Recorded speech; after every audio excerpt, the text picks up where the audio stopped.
Alors bienvenue dans cette nouvelle série de vidéos qui va porter sur tout l'environnement DeFi. Donc c'est tout ce qui touche à la finance décentralisée, c'est-à-dire tous les services financiers que l'on connaît avec les banques traditionnelles, mais sans intermédiaire bancaire. Dans cette vidéo, on va parler du portefeuille software MetaMask. Ça va être un wallet software donc qui est directement sur notre téléphone ou sur notre ordinateur. Il n'y a pas besoin de se créer un compte quelque part, pas de KYC, ce n'est pas une plateforme d'exchange, c'est vraiment un wallet. Donc un wallet, c'est un portefeuille où on va pouvoir mettre différentes crypto-monnaies suivant le type de ces crypto-monnaies. Et sur MetaMask, nous sommes propriétaires de nos clés privées, c'est-à-dire que personne ne peut voler notre argent. Même s'il y a un hack ou autre, on est vraiment possesseur de nos clés privées, donc nos cryptos nous appartiennent. A contrario des plateformes d'exchange comme Binance, Kraken, Coinbase, etc.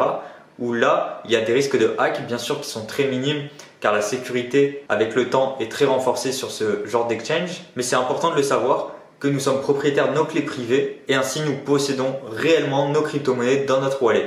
Alors je vais vous montrer de A à Z comment on va pouvoir configurer le portefeuille MetaMask. Donc on va sur Google, on tape MetaMask, on va arriver sur le site, mais je vous conseille fortement d'utiliser Google Chrome pour faire de la DeFi. Tout simplement parce que Google Chrome va permettre des extensions avec le wallet intégré, et lorsque l'on voudra communiquer avec un contrat, il y aura juste à ouvrir la petite extension Google qui va valider automatiquement. Du coup, vous pouvez télécharger l'extension Google Chrome juste ici sur le deuxième lien. Une fois que c'est fait, vous aurez la petite extension Chrome juste ici pour MetaMask. Alors si jamais vous utilisez un autre navigateur, vous pouvez quand même le faire sur Firefox, Brave ou Edge.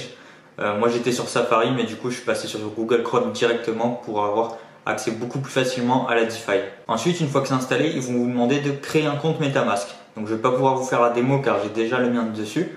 Donc là je suis sur Cryptost. C'est un excellent site pour avoir pas mal de tutos. Donc vous cliquez sur Get Started. Ensuite, nouveau, donc je crée un wallet. Ensuite, vous pouvez accepter ou refuser la collecte de données MetaMask. Une fois arrivé ici, vous allez créer un mot de passe. Donc comme c'est un wallet software qui est relié à votre ordinateur, donc je vous conseille de mettre un mot de passe assez compliqué, mais surtout retenez-le très bien. Et ce qu'il va falloir faire par la suite, c'est de mettre ce même compte MetaMask, de l'importer sur votre téléphone.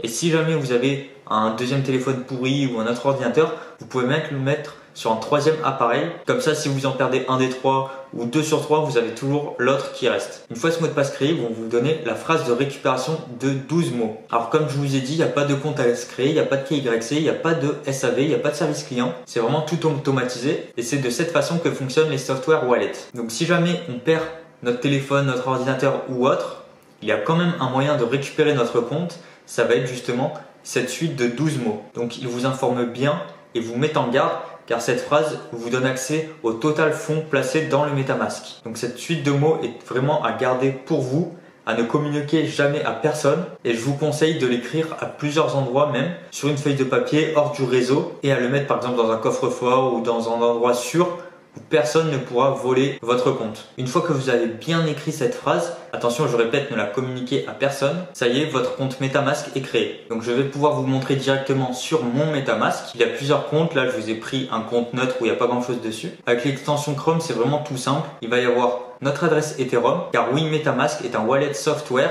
sur le réseau Ethereum de base. C'est pour ça que notre adresse est une adresse Ethereum, donc une adresse ERC20.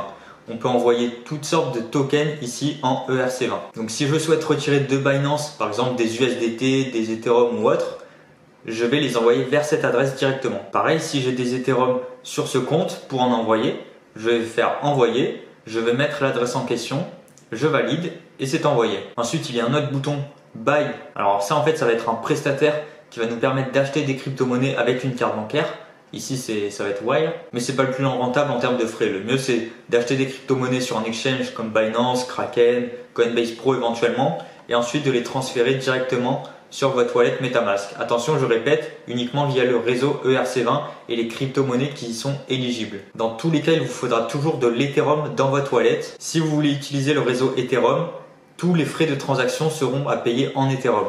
Actuellement, ils sont assez élevés, donc je vous conseille de toujours avoir au moins 0,1 Ethereum dans votre wallet, on ne sait jamais s'il y a des frais à payer. Ensuite ici on va voir Activity, donc c'est vraiment pour suivre toutes les transactions de ce wallet. Sur celui-ci j'en ai pas sur le réseau Ethereum. Et ensuite Swap, ça va être la façon d'échanger une crypto-monnaie de manière décentralisée.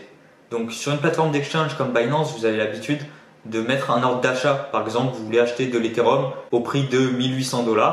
Vous mettez votre ordre d'achat, il s'exécute. Ici, vu que c'est décentralisé, en fait, cette option de MetaMask va vous permettre de questionner le réseau décentralisé sur à combien vous pouvez toucher un Ethereum, par exemple. Donc, si je veux acheter du DAI avec mes Ethereum, donc le DAI, c'est un stablecoin dollar, donc je souhaite revendre mes Ethereum en dollars, je vais mettre par exemple un Ethereum, il va me mettre l'équivalent ici, je vais faire Review Swap, et en fait, MetaMask a un module intégré qui va rechercher sur les différents exchanges décentralisés du réseau Ethereum. Donc il y a notamment SushiSwap, Uniswap le plus connu, il y en a plein d'autres qui se sont développés, et il va essayer de vous trouver la meilleure requête, donc au meilleur prix avec le moins de frais. On peut voir ici, checking, il check sur tous les exchanges décentralisés. Une fois terminé, il me dit alors la requête elle expire dans 30 secondes, pour un Ethereum vous allez avoir 1811 DAI, est-ce que vous acceptez, combien il y a de frais de transaction? Et ici, ils sont de 60 $. Donc en effet, on est sur un exchange décentralisé, donc il y a énormément de frais, notamment sur la blockchain Ethereum. Je vous montrerai par la suite sur d'autres blockchains, d'autres solutions qui permettent d'avoir beaucoup moins de frais. Et enfin, gros point important si vous voulez interagir avec des contrats en DeFi, pour des petits capitaux entre guillemets, ça va pas forcément très intéressant de se diriger sur la blockchain Ethereum, parce que justement il y a de gros frais. Donc ici en fait on va avoir réseau principal, et on va avoir différents réseaux, et on va même pouvoir en ajouter manuellement. Je vous montrerai par la suite, il y a notamment le Binance Smart Chain qui est très utilisé et très en vogue. Donc c'est en gros la DeFi de Binance. Et ici les frais de swap sont vraiment réduits comparé au réseau Ethereum. On est sur l'ordre de quelques centimes. Et ensuite, si vous avez d'autres comptes, vous pouvez également en importer sur votre MetaMask directement. Je vous mettrai un lien en description si vous souhaitez connaître les derniers projets DeFi sur lesquels j'investis.